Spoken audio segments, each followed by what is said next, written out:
Hey everybody, Joseph Rothschild here, aka MBT, and oh my, if it isn't a ban list update not while I'm at work.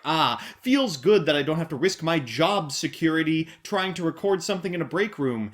Instead, I'm out of a job entirely, as is most of the continental United States. But that doesn't mean we can't still squeeze an ounce of mirth from the stone that is the coronavirus and enjoy an overhyped, loud reaction video to the Yu-Gi-Oh! Forbidden Unlimited list. Now, I am very excited for this one. This is the one that will include the Master Rule 5 changes and go into effect on April 1st alongside the Master Rule, I believe. Maybe it'll be a little later and we'll have a couple of days of Nightmare format.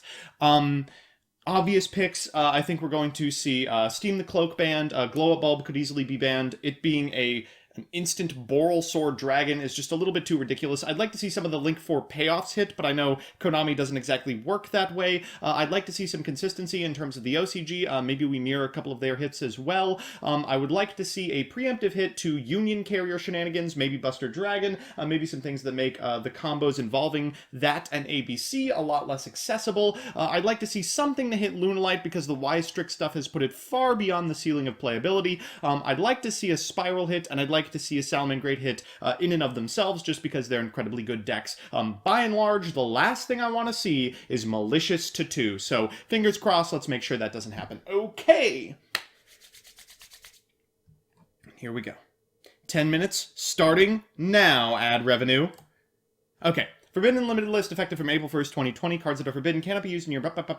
You've read this before. I'm trying to do this like a reading series, pretending that this is nearly as interesting as 10 Yu-Gi-Oh! Logic memes that will destroy your brain and bimbofy your conception of pendulum summoning.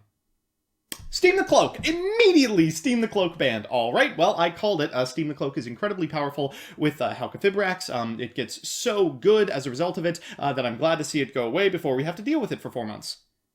And Destrudo! That's fine. That actually makes a lot of sense. Destrudo the Lost Dragon's Frisian is extremely powerful and features in not only the video that I'm uploading later tonight, but also the 10-minute testing I have prepped for Wednesday. Well, we'll have to find a substitute for that, but in the meantime, glad to see that we won't have to deal with this anymore. Couple of reasons it was banned. Probably, first and foremost, is Halqifibrax, but additionally, I prefer that it is no longer in the format to occasionally enable Yazi setups, which I think are absolutely degenerate. Instant Boral Sword access with a couple of Nightmares on the way should not be accessible for every single deck in the game that summons a monster, just by virtue of playing Destrudo. Gub, yep, glad to see Gub banned. Goodbye, bye-bye, folks. See you next Easter. This card definitely should not have been legal in the same format as Halqifibrax for any amount of time. One card Link 4, I mean, come on. Lunalight Tiger to banned! Now that was the hit I wanted. Tiger is absolutely the most degenerate portion of this engine. It allows you to abuse the fact that it's not a hard once per turn, to repeatedly access its Reborn effect, to bring back Kaleido Chick, and send more cards to the graveyard, which, what do you know, enable Lunalight Tiger in the process. So that is basically the end of Lunalight as an engine as far as I'm concerned. I'm not too practiced in it personally, so I may be wrong about this. Ask Sir Eminon, but wow, that's a huge hit to the deck and likely takes it out of metagame contention. And Spiral Master Plan forbidden as well. Bye-bye, Spiral. Wow, this is looking like a slaughter list. Ugh, the top 2 decks just completely eradicated from the format in one fell swoop. Ooh, love to see that. Not a lot else, it looks like. Yeah, literally nothing else but those. Nothing at all. No Xyzs, no Synchros, no links moved. Okay, well, that means that none of the problem links that I was a little concerned about being much more playable in a world with Halqifibrax have been hit. Are we going to be able to survive that? I certainly hope so. We've moved Jackalope and Snake to 1 from 2, along with Nessie. Those 3 are now individually limited. Perfect. I have long said the purpose of the semi-limited list should be 1, a quarantine zone, a phrase that's rapidly changed in meaning, and 2, specifically for cards that get not unplayable, but much worse by having 2 copies. I'm talking about, like, almost exclusively malicious here. I don't want it to be used for cards that are individually powerful, but you want to see them less. So, like, sacking into a card 15% less isn't a big motivator for me to put a card on the semi-limited list, and I was very frustrated that they moved these 3 dangers specifically there. Happy to see them go to 1. They could easily have also gone to 3. I don't think the dangers are doing anything extremely broken, especially because the link du jour that's going to benefit from these cards existing is Halka Fibrax, and of course it still needs a tuner, which is the hard part. Oh, and Dragon Buster to 1 too. So like I said, that's the preemptive hit to the Union Hanger strategy that people were very concerned about. Dragon Buster is going to be extremely accessible and extremely repeatable. Not so much anymore now that you only have 1. It's accessible 1 individual time. Hyper Librarian to 1 and Trish to 1. Okay, slow down there, Spicy. I don't think either of these cards are going to last on the limited list for very long. There's not going to be a powerful synchro deck that's going to rise from the ashes of Halka Fibrax, as far as I'm concerned. I'm trying my best to brew one, but from what I've seen so far, it's just not going to happen in any capacity that Hyper Librarian would be broken, even during Master Rule 5. Same with Trishula, like... What are they afraid of here? Trishula Loops? Is that really that powerful in a format where, like, any deck can make Malone Glacier, like, with 0 investment on their part? Come on. Oh, no. Oh, Jesus Christ. Okay, so first, Totally Awesome to 1 makes perfect sense. Bahamut Shark is going to be back, and any deck that can make a rank 4 can now flex that rank 4 into a piece of negation. The rank 4 pool has gotten so large and so flexible that that's not that big of a deal, but ensuring that you need to be using the Totally Awesome reset to set specifically itself if you want to access it again is going to be important to ensuring those loops don't become degenerate. Trident. She's back, ladies and gentlemen. Well, yeah, I really don't know what to say about that. Trident is an extremely powerful card. Very frightening to see it off the list. However, the best part of that engine was and continues to be Broad Bull exactly. So if there was a card to move to 1, it would be Trident, but... Oh, I don't even know about taking that risk. Well, I'll certainly be brewing Zodiac in the near future and see if we can splash it in anything important.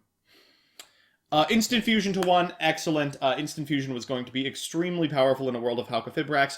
You can use it to find a tuner or a non-tuner as material, but more importantly, under Master Rule 5, it jumps in playability to almost a staple in every single deck. Glad to see it gone. Now the price on MER is going to shoot directly down, and we can finally afford it, us few relinquished players. Mind Control to 1. Again, love the feeling here. Love to see cards onto the limited list from semi-limited that were put on semi-limited because they didn't want you to see it as often. However, I think Mind Control could probably be at 3. I understand why they're afraid of it existing in a format that's going to be very special summon-oriented and going to abuse the fact that your opponent's material can now be used to make synchro monsters in main monster zones, but I would like to see it back at 3. And Zodiac Barrage to 1. Yeah, well, that makes sense. If you're going to unban Trident, you probably should put their extremely powerful consistency enabler to 1 as well. Alright. Ooh, and... Oh...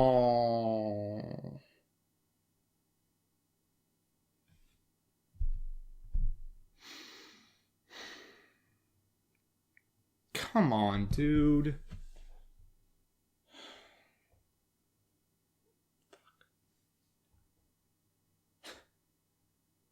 Damn it. Alright, well, Malicious is at 2. I saw it in the OCG, and I hoped it would never come here, but, here it is regardless. I'm gonna have to rethink some hero combos. We can certainly bounce back from this. You still get to play Malicious as a trivial additional piece of link fodder. But it's going to make summoning something like Dystopia plus Plasma way less consistent. You're going to have to give up either a search or find a way to perform an extra summon, like start your combos with a solid soldier. I understand why they did it, but that doesn't mean I have to be happy about it. TGU still at 2. Would have preferred to see it come to 3. I think pretty clearly it can go there. And Widow Anchor back to 2. Well, I think with all of their good cards banned, this is a pretty safe bet. Yeah. This is, I think, just an attempt to push Zeke onto the player base. Sky Striker is somewhat playable, and this really improves its playability, because now you get 4 activations of Widow Anchor with multi-roll instead of very, very few. Did they ban multi-roll? Yeah. No, they didn't. Okay.